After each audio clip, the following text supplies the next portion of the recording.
this is Kogan. Can you stop moving? Go on. This is Kogan Cassius for the Cassius and Helder Show here on BoxNation. I'm with Billy Joe Saunders on a beautiful golf course here in the middle of Hertfordshire somewhere. Hi, Bill. Not too bad, I'm saying I'm golf now, aren't I? Yeah. I'm new Tiger Woods. I'm taking over his role now. Quit boxing. I'm gonna go on the Tiger Woods role. I just see you do a little sprint up there. So when you say you quit boxing, I think you might not be joking. I don't know. Yeah, I've quit. Yeah. Giving up. Yeah. Gonna leave it to the big boys in the division. Don't think I can cut it, to be honest. Can't cut the gravy. Let me ask your opinion on a couple of things, Bill. First of all, obviously a big fight announced for Liam Smith recently, taking on CANELO September 17th in America. Yep. Where that's going to be, we don't know yet. Yep.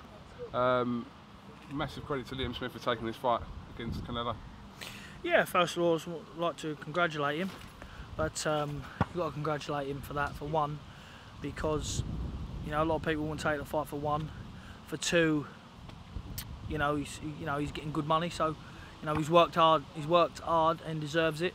So yeah, but yeah, listen, Liam's big heart he's got, and it's just going to be a good fight. It's more like a clash of styles, because both of them like to hold the centre of the ring and like to box from it. So it's going to be an interesting fight, that one. Do you believe that Liam Smith will give CANELO a more difficult fight than Amir Khan did in CANELO's last fight? Listen, Khan's got the speed, but listen, Liam Smith is a full-fledged light middle. He's not walking around at the middleweight. He's probably he's not walking around at the light middleweight. He's probably walking around middle, maybe just over. So yeah, I reckon he's more compact than Khan, and he's got I've seen his chin get tested 3 or 4 times, and he's got a good chin as well. We saw after CANELO knocked out Amir Khan that he kind of called out Golovkin. We thought that the fight was on the cards, and then a few weeks later he vacated his title. We spoke about that before. Yeah, but well, disappointed that that fight isn't going to materialise for this year. 1,000,000%. Listen, I reckon he's a coward for one, for vacating his title. We offered him the fight at middleweight. We offered him to go over and fight him at middleweight. He declined. So maybe that's a future fight he's looking at. But at the end of the day, you don't call a man out and tell him you're going to fight him the next minute, give him your belt. To me, that's just a coward's way of conning the public. What sort of fight can you see between Smith and CANELO, the styles they've got? Well, listen, I think that it's going to be a very exciting fight for 2 or 3 rounds. Very exciting till, I think CANELO's the favourite here. Liam Smith's going over to his backyard, and it's just going to be the fight of his life. But if he wins this, the world's his oyster then, do you know what I mean? So, so it is a sturdy test though. You give him a chance in the fight? Listen, you give everybody a chance. You've got to give everybody a chance, and Liam Smith ain't going to go over there and curl up. He's not just going over for a payday. He's world champion. He's going over to defend. He's going over. He's not going to get his defending. So he's got nothing to lose. He's got nothing at all to lose. Who he's fighting, he's getting a bucket load of money. So he's got nothing to lose, and it's all about business. He's getting extremely well paid, so he's going to be very happy in himself, and I think he's going to bring out something that we ain't seen before. One fight that should conclude being done this week is the Golovkin EUBANK fight. Yeah. Is that a fight that you would have thought that would have happened? Well, look, you can ask Frank Warren and you can ask Daniel from MGM, my manager. That fight was, me and Golovkin was never put towards as a fight. Never. It was, would you fight him? I said, yeah. They come back with a stupid figure, money-wise, a very stupid figure, and that was really in the talks. With EUBANK him, they're saying there's a 3 million, whatnot else. Don't forget, George Groves, Carl Froch, was probably the biggest fight we're ever going to see in this next 20 years. And Groves didn't even get that. So I don't know where EUBANK is talking rubbish, what he's getting there. Listen, good luck to him. Good luck to him. I really, even though, listen, we don't see eye to eye, but I would never ever want to get in the way of another man earning a few quid. It's hard sport. Good luck to him. But listen, that fight, he's going to get knocked out very sharpish. 4 or 5 rounds to be knocked out. 1,000,000%. Clash of styles. So, I mean, can you sort of give us some sort of clarity on that situation? Eddie Hearn says you swerved Golovkin. Listen, I see Eddie Hearn's tweet the other day and I replied, but I didn't get one back. Never did I swerve Golovkin. If he wants to look into it, and Tom Loafer, yeah, if he wants to speak the truth, they offered me the fight. They offered me the fight at $2 million, something like that. But that works out 1 point something. It's a lot. It's life-changing money. But what people need to understand is I'll get more or less thereabouts that fight and whoever I want to fight. So to fight Golovkin, they've got to put their hand in their pocket. Listen, I've got the only belt he don't want. I've got the only belt he wants, sorry, so, you know what I mean, if he wants it that bad, they'll put the money up. And I ain't got a problem about going to America. No problem at all. First of all, I said, yeah, America, but if they, you know, when the negotiations got underway, I said, if you pay me what I want, I'll come to America. And people said I overpriced myself. It wasn't overpricing myself, it was fair. Listen, I know that CANELO is willing to give it. CANELO would be willing to give it. But he's just in the wrong situation at the minute, maybe in the future, but so if he's willing to give it, why couldn't Golovkin? What chance do you give Chris EUBANK in the fight against Golovkin? You said that you believe that Golovkin will stop him or knock him out. I'll give him 0.0. You give him no chance at all, really? No, listen, Coogan, listen, mate. For one, alright, Golovkin, if Golovkin really wants to, he's going to come out. People's thinking that Golovkin is just a big puncher, but what people seeming to forget, that he's Olympic silver medalist. You know, a good boxer. Look what he did against the Canadian. Come out, used his jab, got right on that jab, used his feet to get away. So if he wants to box EUBANK, he would do what he wants to do in there. He would just do what he wants to do. And then he'd just beat him up. He might choose to have a fight, a tear up with him for 2 or 3 rounds. It might be a good fight for as long as it lasts. But it won't last long. Definitely not. Why do you believe that the dad, EUBANK Senior, and obviously his trainer, they're so convinced that not just they want to fight him, but they beat him? Listen, they're convinced. Let me tell you the reason why his dad's convinced.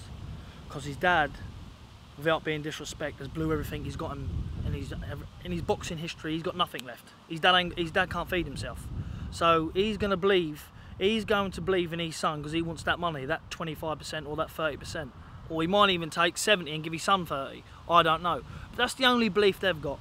Is a few quid. At the end of the day, it's been a long time since he's been a millionaire, his dad, a very long time. You know, it's no lie, it's been publicly he's been broke. So, you know, this is his second chance now to earn a few quid and carry on living without working.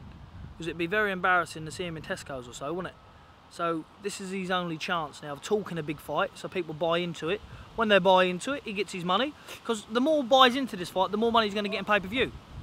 So he'll talk it up, but they realistically know they've not got a chance. Realistically. Listen, let's face it, Golovkin is the best fighter on the planet. Am I saying I'm going to sit in, I'm 100% going to go in that ring and beat him? No, but I would tell the truth and I wouldn't lie to the public. I know when I get put in that situation to fight Golovkin, I will give it everything I got. And if there is a middleweight to beat him, I'm the middleweight to beat him. I am. Not stand there and have a trade with him, because you're just going to go out. Martin Murray, you don't get no more tougher than Martin Murray. All right, he probably ain't got the work rate of EUBANK, but you know he's a tough man. He went 11 rounds and he stopped him. You know, Martin Murray's a tough man, and you know, beating Golovkin, you don't have a tear out with him. And EUBANK can't box. He cannot box. Simple. There's no box. He hasn't got boxing in his blood. He can't box. He can fight, and he's a good fighter, but he can't box. We're still obviously awaiting a date for your first defence of your title. You haven't? Yeah. Yet? Well, I have got a date. Yeah. Yeah, I started for last week. I've got a date now, got 11 weeks, so work it out for yourself. And it won't be in England. Okay. Opponent-wise? Well, opponent-wise, I was speaking to Daniel earlier on, funny enough. I had a call off him yesterday, spoke to him again today. And we've come up with one, we've found one, and he's a good suitable opponent. Not lost 20, 30, you know, he's a world-class fighter. And I think that, you know, a lot of people have heard of him. But listen, it's just about getting seen where I'm going now, and hopefully a big fight will come of the winner of CANELO and of Smith. I see some comments from Daniel Jacobs in a story to say that he believes that you sort of swerved him as well. Oh, Daniel Jacobs? Yeah. Listen, swerving him, no problem. I'll fight him, no problem at all. I've never been offered a fight with Daniel Jacobs. So there's no problem. If he wants to fight, and I keep getting Curtis Stevens or Stephen Curtis, whatever it is. Curtis Stevens. Curtis Stevens. If he wants to fight, I'll fight him, no problem whatsoever at all. Both of them, Jacobs and him. You know, Jacobs said in one interview that he's not ready for Golovkin for 18 months, then he's calling him out again. Don't know what he's on about. Most of these fighters believe, listen, I'm a straight talking man. If I get offered a fight and I take it or turn it down, I'll say, yeah, I'll turn it down. Or, yeah, I didn't take it. But these people say, oh yeah, we offered it. No one's come to me and offered me anything. Nobody. Look at the size of me, Coogan. Do it look like someone's offered me anything? I'll be on there training ready for it if they did. Nobody. But listen, I want one of the big names now. I thought I got a fight, my next fight, but I want one of the big names to test myself, see where I'm at. Because this level where I've been fighting, I can handle them with ease, comfortable. You know, so let's put it up a level. Just finally, obviously this week was meant to be the rematch between Klitschko and Fury. Fury's out injured. Yeah. Disappointed, obviously, that fight's not taking place yet. Scheduled for later. Listen, on in the year, 100% disappointed, but he can't get in the ring. He can't get in the ring 90%. He can't get in the ring 98%. He's got to be in the ring 100%. And the Furies are not stupid. They know that Tyson's got an injury. They're not. If they get beat by the better man, they'll shake his hand.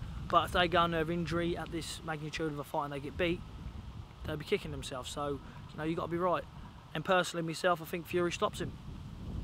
I think there's not an heavyweight, Anthony Joshua, David A, there ain't heavyweight to touch Tyson.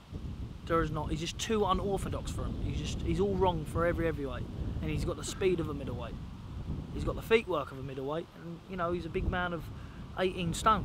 That's hard to predict. And, you know, they say David A lit him on the chin and whatnot else. David A won't touch him. He'll stand over David A. I think David A's in a bottle job from Tyson. You know, I'd love to see that fight. It would be a real big seller and big money for both of them. But David A won't sniff the floor of him. And he's the best heavyweight, bar Tyson, I think, in Britain. Joshua, he's coming through. Obviously, he's world champion, but he ain't had a lot to see him in this next test against the New Zealand fella. Joseph Parker. Joseph Parker would be a good fight, you know, and maybe in one name and Tyson can get it on, but I just think Tyson's a bit too loose for him. What do you make of the allegations against Tyson Fury by the paper? A load of rubbish. Listen, I've been brought up with Tyson ever since I knew Tyson since I've been 15. I'm now 26. I've been all over with him. I've been, you know, Germany, everywhere I've been with him. Now I've lived up Sheffield with him for 2 years. For them allegations to be made against him is absolute diabolical, because never in a million years would he ever do such thing. None of the Furies. They're proper fighting people, fighting from the art. They wouldn't do that. Well, so we can get a date for the rematch quicker. October 29th, I've heard. That's what I've heard. We'll see. Alright, well listen, I'm going to let you get back to foot golf. Laters. Thank you very much, Billy Joe.